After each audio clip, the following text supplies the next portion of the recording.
Okay तो अब हमने बात करनी है about the disease of lacrimal gland, right. अब लैक्रिमल ग्लैंड, अच्छा इस चैप्टर में ना जो हमारे पास चैप्टर का नेम है आपके पास लैक्रिमल सिस्टम, राइट।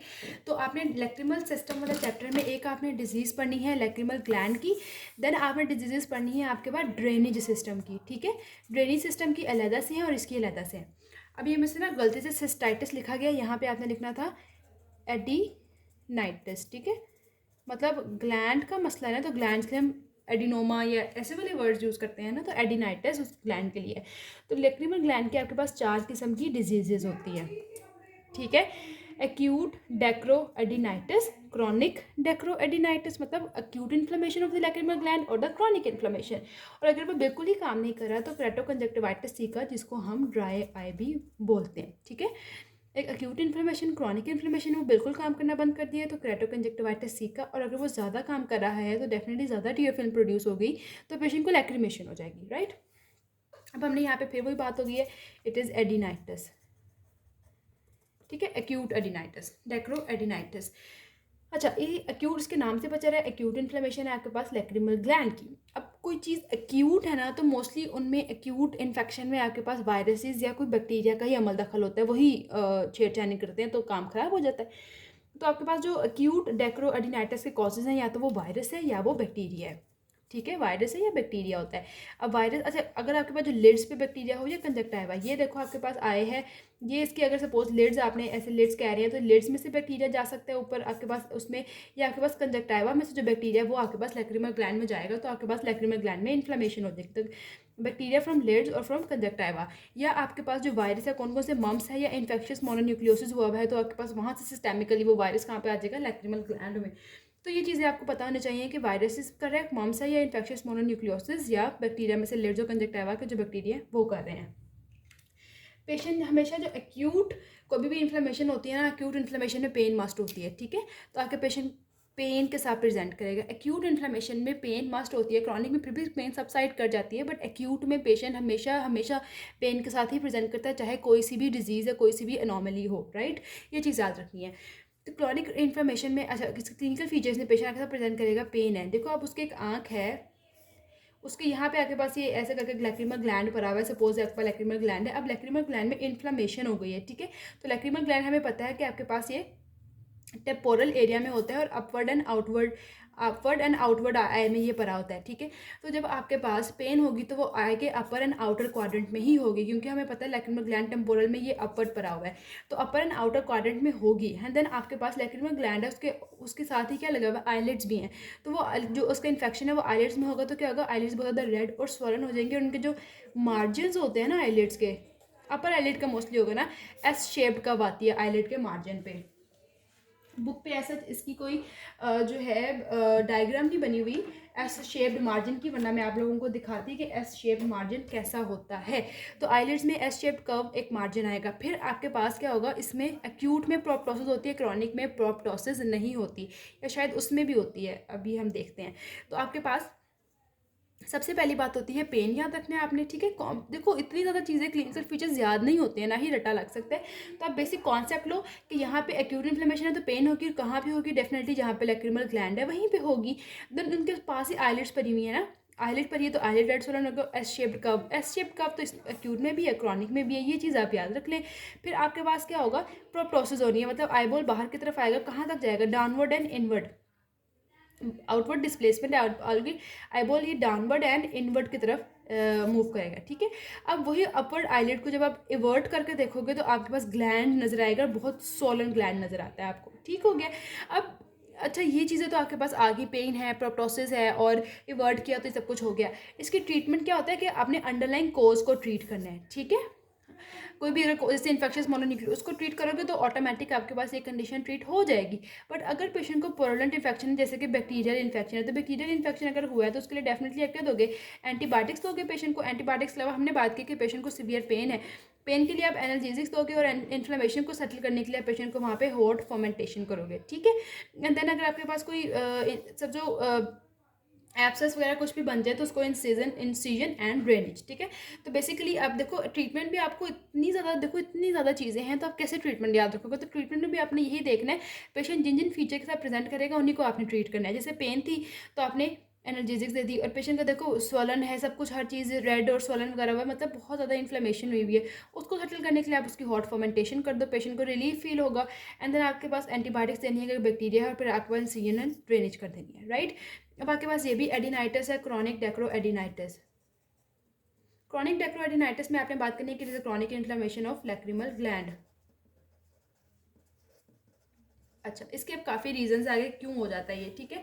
ये इन्फेक्शन हो सकता है, कोई ट्रोमा है, कोई ट्यूमर है, कोई ऑटो इम्यून कंडीशन है आपके पास, ठीक है, या कोई अननोन कंडीशन है, उसमें आपके पास ये हो जाता है। तो अभी आपने बात करनी है कि आपके पास क्रॉनिक डेक्रोसिस्टाइटिस कैसे हो जाएगा, मतलब क्रॉनिक होता है, लॉन्ग टर्म कंडीशन है, तो कोई ऐसी बीमारियाँ होंगी ना जो हमारी बॉडी में भी लॉन्ग टर्म चल रही हैं, ठीक है, उसी से आपके पास क्रॉनिक डेक्रोसिस्टाइटिस हो जाएगा।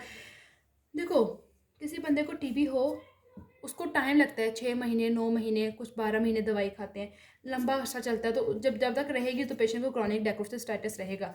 सिफिलिस भी एक लॉन्ग टर्म चीज़ है आपके पास, ठीक है। ग्रेनुलोमा अगर बन जाए कोई, तो ग्रेनुलोमा को सही होते हुए टाइम लगता है ना, तो जब तक रहेगा और तब तक ये भी रहेगा, क्रॉनिक स्टेट चली गई आप, ठीक है, इस तरह याद करो। इन्फेक्शन में टीबी, सिफिलिस और ट्रॉमा में आपके पास कोई भी फॉरेन बॉडी ग्रेनुलोमा बन गया, ओके। फिर आता है आपके पास ऑटो इम्यून।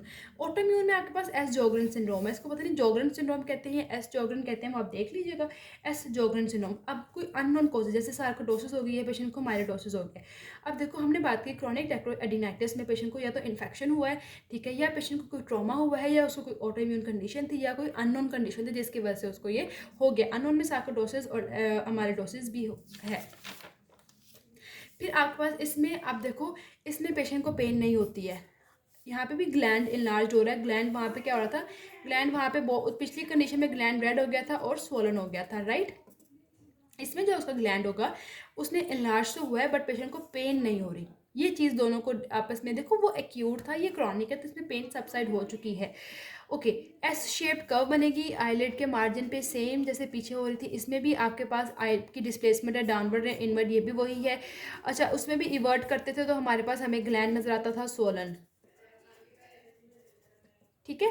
अब आपके पास जो 2-3 पॉइंट्स इसमें एक्स्ट्रा है, पहली बात restriction of movements, extra ocular movements restricted हैं, ये इसमें, और इसमें डिप्लोपिया होता है, अप एंड आउट गेज में डिप्लोपिया। तो दो चीज़ें जो है, 3 बातें बल्कि क्रॉनिक और एक्यूट को डिफ्रेंशिएट करी हैं। पहला चीज़ थी पेन, पेन है या नहीं है, तो एक्यूट नहीं है तो वो क्रॉनिक है। एक्स्ट्रा ऑक्यूलर मूवमेंट्स पेशेंट की जो हैं वो रिस्ट्रिक्टेड हैं तो वो भी क्रॉनिक में होती हैं। देन आपके पास पेशेंट को डिप्लोपिया हो रहा है, डिप्लोपिया भी आपके पास क्रॉनिक कंडीशन में ही हो रहा है, ठीक है। अब इसकी ट्रीटमेंट सिंपली है कि अंडरलाइन कोज को ट्रीट कर लो, ओके। आगे आपके पास आ जाता है, अब आपके पास केराटोकंजक्टिवाइटिस सीका। केराटोकंजक्टिवाइटिस सीका को आपको मैंने बताया, इसको हम कहते हैं ड्राई आई, ठीक है, ड्राई आई। अब ये कैसे हो जाता है, ये केराटोकंजक्टिवाइटिस सीका होता है, इसको आपने कैसे करना है, it is a clinical condition. आपने ऐसे अपनी डेफिनेशन स्टार्ट करनी है, it is a clinical condition in which aqueous tear production insufficient to maintain the normal tear film. बन रहा है कि वो लेकिन वो इतना नहीं है कि वो नॉर्मल टीयर फिल्म को मेंटेन कर सके, ठीक है। So clinical condition in which aqueous tear production is insufficient to maintain the normal tear film. अब इसकी कॉजेज देखो, इसकी कोई प्योर फॉर्म होती है या प्राइमरी एंड सेकेंडरी। प्योर में ये है कि आपके पास कंजेनिटली ही वो आपके पास लैक्रीमिया है, या ऐसे हो सकता है कि पेशेंट की जो ग्लैंड है उसकी हाइपोसिक्रीशन हो गई है, मतलब डीनर्वेशन है। सबसे पहले देखो, अब जो लैक्रीमल ग्लैंड था उसको फेशियल नर्व सप्लाई कर रही थी, ठीक है, फेशियल नर्व स्टिमुलेट करती है तो वो आपको टीयर्स प्रोड्यूस करता है। अगर फेशियल नर्व में कोई मसला है, उसको स्टिमुलेट नहीं कर रही, डीनर्वेट हो गया वो ग्लैंड, तो फिर भी हाइपोसिक्रेशन होगी, या कोई आइडियोपैथिक कंडीशन हो सकती है। सबसे पहले कंजेनिटल एक लैक्मी है और फिर डीनर्वेशन हाइपोसिक्रेशन है। प्राइमरी एस जोगरन सिंड्रोम हम देखो, अभी हमने यहाँ पे भी पढ़ा है कि आपके पास क्रॉनिक डेक्रो एडिनाइटिस में भी एस जोगरन या जोगरन सिंड्रोम था। अब आपके पास केराटोकंजक्टिवाइटिस सीका जो है, इसमें भी आपके पास जोगरन सिंड्रोम आता है। फिर इसमें कुछ सेकेंडरी कॉजेज आती हैं। अब आपके दिमाग में जो जो आता है ना वो डाल दो, ट्रॉमा है, ट्यूमर है, इन्फेक्शन है, इन्फ्लेमेशन है, ठीक है। फिर 2 चीज़ें और डालो, hyper sensitivity, leukaemia and lymphoma. तो ट्रॉमा, ट्यूमर, इन्फेक्शन, इन्फ्लेमेशन, ये हम केराटोकंजक्टिवाइटिस सीका की बात कर रहे हैं। एंड देन आपके पास और क्या चीज़ हो सकती है, हाइपर सेंसिटिविटी हो सकती है, ल्यूकीमिया एंड लिम्फोमा हो सकता है। इससे क्लिनिकल फीचर्स देखो, अब खुद सोचो, किसी की आपकी आई है बिल्कुल ड्राई हो गई है, दैट मीन्स कि अब आपके पास आपको इरिटेशन सी फील होगी, इस पेशेंट को भी होगी, फॉरेन बॉडी सेंसेशन भी फील होगी और बर्निंग फील होगी। ठीक है। अब देखो नॉर्मली जो आपके पास टीयर होते हैं, टीयर आपके पास जितना भी म्यूकोजल डिस्चार्ज होता है वो सबको भी अपने साथ क्या है, मतलब आंखों को साफ करने का भी एक जो है ना लुब्रिकेशन के अलावा बिल्कुल इसको प्योर रखने के लिए का जो है वो भी टीयर का फंक्शन होता है। तो जब आपके पास ये टीयर फिल्म प्रॉपर नहीं है तो वहाँ पे जितने भी म्यूकोजल डिस्चार्ज वगैरह होगा वो वहीं पर रहेगा, तो स्ट्रिंजी म्यूकोजल डिस्चार्ज आपको वहाँ पे मिलेगा। तो अब देखो जब वो ब्लिंक करते हैं हम, तो ब्लिंक अगर आई इतनी ड्राई है, जब ब्लिंक करेंगे तो ब्लिंक में भी पेशेंट को पेन फील होएगी। ठीक है, पेन वैसे तो है लेकिन ब्लिंक करने से और ज़्यादा हो जाती है। तो ये उस पेशेंट इन क्लिनिकल फीचर्स आपको प्रेजेंट करेगा, इरिटेशन हो रही है, बर्निंग आ रही है, तो फॉरेन बॉडी सेंसेशन फील हो रही है, मैं जब आंखें झपकता हूँ तो मुझे ज़्यादा दर्द होती है, और आंखों में पता नहीं कोई ऐसा लगता है कोई पस वगैरह या म्यूकस वगैरह है, ऐसा वो पेशेंट आपको कहेगा तो आपको पता चल जाएगा कि इसको केराटोकंजक्टिवाइटिस सी का है। अब आपने उसके लिए एग्जामिनेशन की पेशेंट की, ठीक है, एग्जामिनेशन की तो आपको पता चला कि टीयर का वॉल्यूम कम है उसका। अब देखो टीयर का वॉल्यूम कम है। अब ये जो टीयर्स थे, ये आपकी जो टीयर्स थे ये आपके पास कॉर्निया जो बनता है, इस कॉर्निया को भी प्रोटेक्ट करते हैं, ठीक है, एक्सटर्नल इन्वायरमेंट से। तो जब नहीं होगा तो पंक्टेड एपिथेलियल इरोजन्स भी होंगी। ठीक है। अब यहाँ पे म्यूकोस जो था वो ड्रेन नहीं हो रहा, सारा वहीं रह रहा है, तो प्रेजेंस ऑफ म्यूकोजल स्टैंड्स भी मिलेंगे आपको और कॉर्निया पे फिलामेंट्स मिलेंगे, ये ज़रूर याद रखना है। ठीक है, वॉल्यूम ऑफ टीयर्स भी कम हो गया, हमें समझ में आ गई। फिर पंक्चर एपिथेलियल इरोजन्स हुई हैं, ये सारा म्यूकोजल स्टैंड्स मिलेंगे, कॉर्नियल फिलामेंट्स मिलेंगे। फिर आपने उसकी डायग्नोसिस करनी है। डायग्नोसिस करने के लिए आपने दो किस्म के, एक क्लिनिकल साइंस चेक करने है और आपके पास एक स्पेशल टेस्ट करवाने होते हैं। क्लिनिकल साइंस में यही चीज़ें आ जाएंगी कि आपके पास क्या हो रहा है। सबसे पहले देखो ये कॉर्नियल फिलामेंट्स थे, ये आपको नजर आएंगे, म्यूकोजल प्रोडक्ट्स आपको ज़्यादा नजर आएंगे। ठीक है, वही बात जो आपने एग्जामिनेशन में देख ली। तीसरी चीज़ जो आपके पास यहाँ पे नजर आएगी कि मार्जिनल टीयर फिल्म उसका कम हुई हुई है, मार्जिनल टीयर फिल्म कम है। अब आपने 3 किस्म के स्पेशल टेस्ट करवाने हैं। अब वो जो स्पेशल टेस्ट है आपके पास, वो एक आपके पास आता है tier film breakup time. Normal जो आपके पास टीयर ब्रेकअप टाइम होता है ये उससे कम हो जाता है, लेस देन 10 सेकेंड्स हो जाता है ये। ठीक है, लेस देन 10 सेकंड्स तक आपके पास टीयर फिल्म ब्रेकअप टाइम जा रहा है। फिर आपके पास रोज बेंगल स्टेनिंग करनी है। अब आपके पास जितने भी वहाँ पे म्यूकस पर होगा, जितना भी आपके पास कॉर्नियल फिलामेंट्स हैं, उन सबको वो सब इस रोज बेंगल स्टेन से क्या हो जाएंगे, स्टेन हो जाएंगे। देन आपके पास होता है शिरमर टेस्ट। इसमें ना आपने एक फ़िल्टर लेना है, वॉटमैन फ़िल्टर पेपर लेना होता है, FP फ़िल्टर पेपर। ठीक है, वॉटमैन फ़िल्टर पेपर लिया आपने, ठीक है, और उसको आपने क्या पेशेंट की ना कंजक्टाइवा पे, वॉटमैन फ़िल्टर पेपर लिया, पेशेंट की कंजक्टाइवा पे उसकी जो है ना एक साइड रख दिया आपने और आपने ना 5 मिनट बाद देखना है कि ये कितना गीला हुआ है। ठीक है, और आपके पास जिनमें ड्राई आई होती है ना, वो 6 मिलीमीटर से भी लेस जो है ना वो पेपर ड्राई होता है। ठीक है, तो वो आपने शिरमर टेस्ट में देख लेना है। अच्छा चलो, आपको कंफर्म हो गया है शिरमर टेस्ट से, रोज बेंगल से या टीयर फिल्म ब्रेकअप टाइम से कि इसको केराटोकंजक्टिवाइटिस ठीक है, तो देखो इसकी ट्रीटमेंट भी अब आपको आप कर लोगे। देखो टीयर काम है तो आप टीयर के सब्स्टिट्यूट्स दोगे। फिर हमने बोला म्यूकोजल स्टैंड्स होते हैं, तो म्यूकोलिटिक एजेंट्स दे दोगे, जैसे एसिटाइल सिस्टीन ड्रॉप्स होते हैं। ठीक है, 5% एसिटाइल सिस्टीन ड्रॉप्स दोगे, एंड देन आपने इसको टॉपिकल रेटिनॉइड्स भी देने हैं। फिर आपने कुछ ऐसा सोचना है कि चलो टीयर तो वैसे कम है, वो टीयर के ड्रेनेज ना हो, तो फिर आपने reduction of the tear drainage, puncta को ब्लॉक कर सकते हो आप यहाँ पे। ठीक है, पंक्टा को ब्लॉक कर दो, एंड पे फिर आपको सर्जरी ही करनी पड़ती है।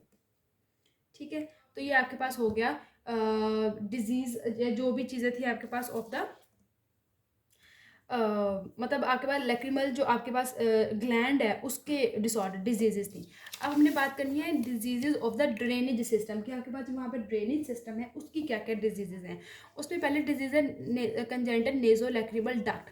हमें पता है, देखो ये आपके पास आँख है ना, यहाँ पे डायग्राम मेरी थोड़ी बुरी है, ये देखो यहाँ पे पंक्टास होते हैं ना, और पंक्टा पे कैनालिकुलर, फिर कॉमन कैनालिकुलस आता है, फिर ये लैक्रिमल सैक आता है, और सैक के होते हुए नीचे आपके पास क्या आती है, लैक्रिमल डक्ट आती है, जो कि इन्फीरियर मीएटस में जाके खुलती है। ऐसे ही है, इस नेजोलैक्रिमल डक्ट की अगर कंजेनिटली ऑब्स्ट्रक्शन हो जाए, वो हमने पढ़ना है। एक्यूट एंड क्रोनिक डेक्रोसिस्टाइटिस पढ़ना है, एपीफोरा पढ़ना है हमने। ठीक है, सबसे पहले हम बात करेंगे अबाउट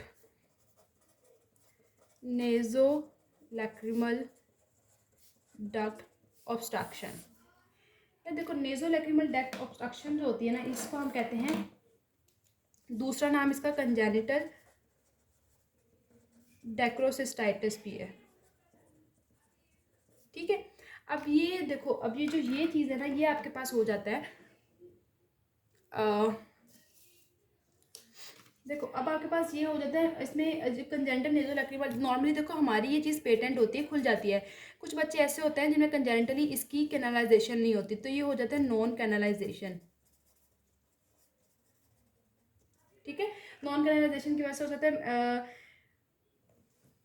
पूरी की पूरी इसकी नहीं, इसके जो लोअर एंड पे जो मेम्ब्रेन होती है उसकी, of membrane at lower and. ठीक है, कुछ बच्चों में ऐसा होता है कि वो पैदा होने के कुछ देर बाद हो जाती है, about I think about few weeks of life हो जाती है, लेकिन जिन बच्चों में अगर नहीं हो रही है तो उनमें फिर कंजेंटल नेज़ोलैक्रिमल डक्ट ऑब्स्ट्रक्शन है। अब देखो यहाँ से आपके पास टीयर पंक्टा में होकर ये कॉमन कैनालिकुलस अपर लोअर पे कॉमन सैक में जाते नहीं जाते हैं।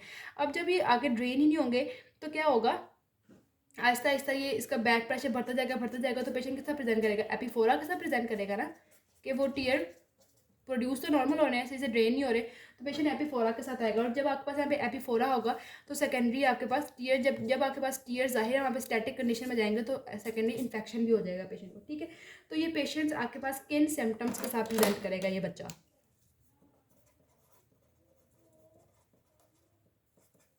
ये बच्चा आपके पास प्रेजेंट करेगा। पहले तो आपको उसकी एज देखनी है ना, बच्चा किस एज में प्रेजेंट किया, एज उसकी क्या होगी, 3 से 4 हफ्ते का बच्चा होगा। इससे भी आपको अंदाजा हो जाएगा सिनेरियो को डायग्नोस करने में। ठीक हो गया। अच्छा देखो, सिम्टम्स में आपने अभी जो मैंने आपको सिंपली बता दिया, सबसे पहली बात है कि एपिफोरा, माँ को कैसे पता चलेगा कि मेरे बच्चे को साथ कोई मसला, 3 से 4 हफ्ते का बच्चा खुद तो आपके पास नहीं आएगा ना।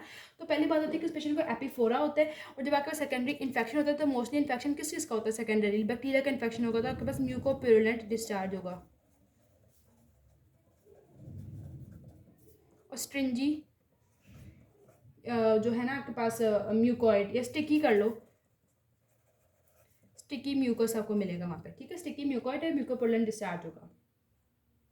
अब ये डिस्चार्ज माँ कहेगी कि मेरे ये जो लैशेज है ना बच्चे की ऐसे ऐसे, अब जो डिस्चार्ज है वो लैशेज पे होगा या आईलिड की मार्जिन्स पे होगा। ठीक है, और आपके पास एपिफोरा का बच्चा प्रेजेंट किया है।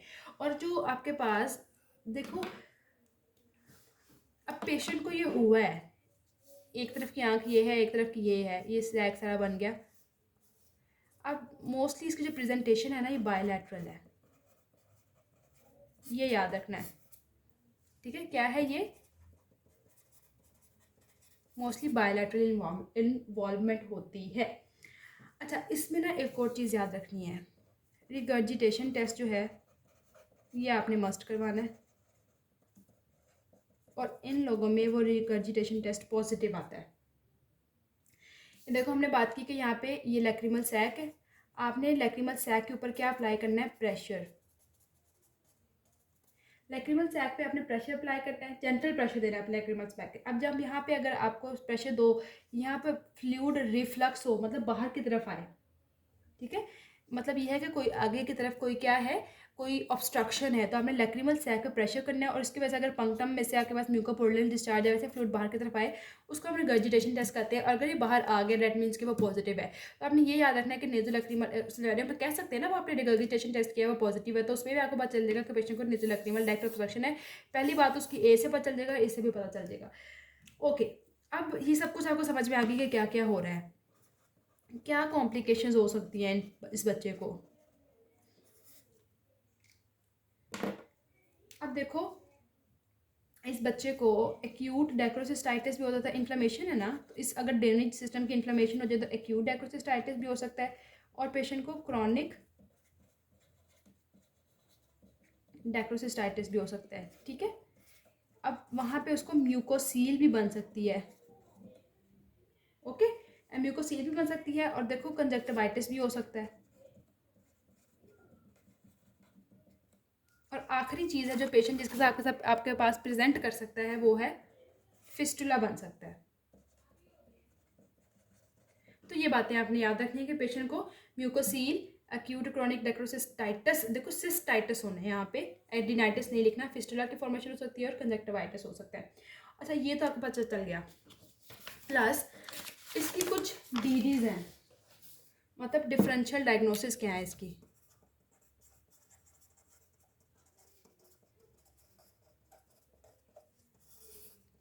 ठीक है। अब आपने ये तो नहीं ना कहना इतनी उम्र का बच्चा आया तो उसको सिर्फ नहीं है ही नेज़ोलैक्रिमल डक्ट ऑब्स्ट्रक्शन, इसके डीडीज होते हैं।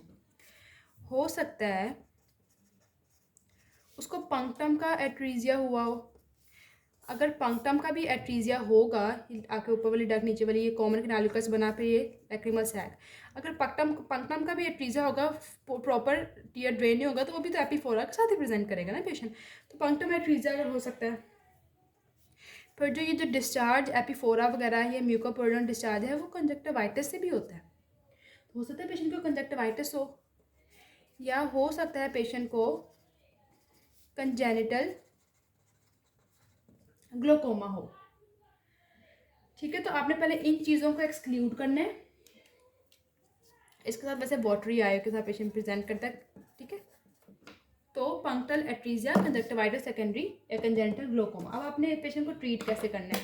कोई सर्जरी डायरेक्ट नहीं कर देनी इतने से बच्चे की। आपने पहले आपने उसकी मदर को गाइड करना है कि आपने इस बच्चे की लैक्रिमल सैक वाले एरिया पे मसाज करनी है। पहली बात आपने ये करनी है। कुछ बच्चों में इसी में बच्चे ठीक हो जाते हैं। ठीक है, एक दिन में आपने 4 टाइम्स अ डे, ठीक है, 4 टाइम्स अ डे आपने ठीक करना होता है। ऐसे से जनरली आपने प्रेशर अप्लाई करना है और उसकी वजह से ही आपके पास जो है ना हाइड्रोस्टैटिक प्रेशर बिल्डअप होता है, तो वो मेम्ब्रेन जो मेम्ब्रेनस ऑब्स्ट्रक्शन बनी होती है वो खुद ही रप्चर हो जाती है, बच्चा ठीक हो जाता है। सेकंड जो आपके पास सेकेंडरी एंटीबायोटिक बैक्टीरियल इन्फेक्शन हुआ है उसके लिए आप बच्चे को एंटीबायोटिक दोगे। ठीक है, टॉपिकल भी दे सकते हो, सिस्टेमिक टॉपिकल भी दे सकते हो, प्लस सिस्टेमिक आपने देनी होती है। ठीक है, ये 2 काम जब आप करते हो ना, स्पॉन्टेनियसली खुद ही बच्चा ठीक हो जाता है। ठीक है, स्पॉन्टेनियस पोटेंशियल 90% केसेस में हो जाती है।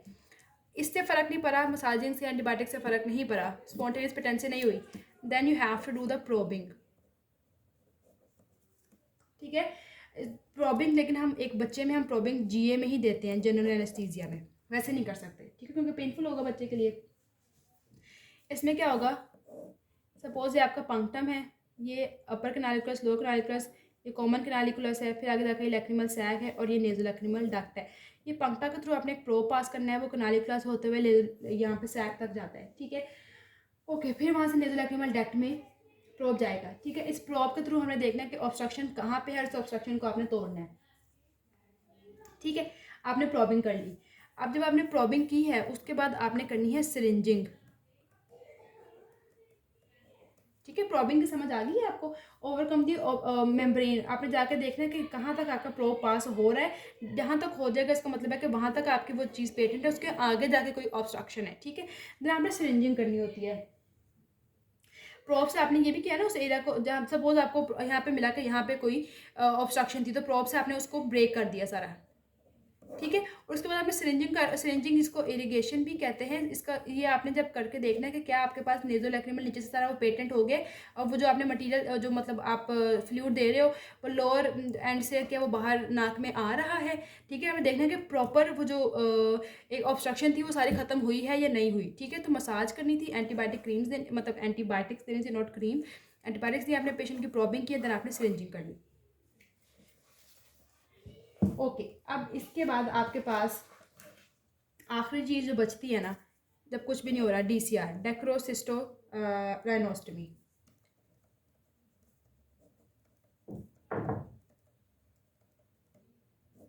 ठीक है, ये एंड पे करनी होती है। हमने प्रॉबिंग कर ली, प्रॉबिंग से भी कोई फ़र्क नहीं पड़ा, फिर करनी होती है। बट ये हम करते हैं after 5 to 6 years of age. बच्चा 5-6 साल का होगा तब करेंगे, उससे पहले नहीं करनी। समझ आ गई आपको इस चीज़ की, नेज़ोलैक्रिमल डक्ट ऑब्स्ट्रक्शन की। अब आगे आपके पास आ जाता है एक्यूट डेक्रोसिस्टाइटिस और क्रॉनिक डेक्रोसिस्टाइटिस। ठीक है,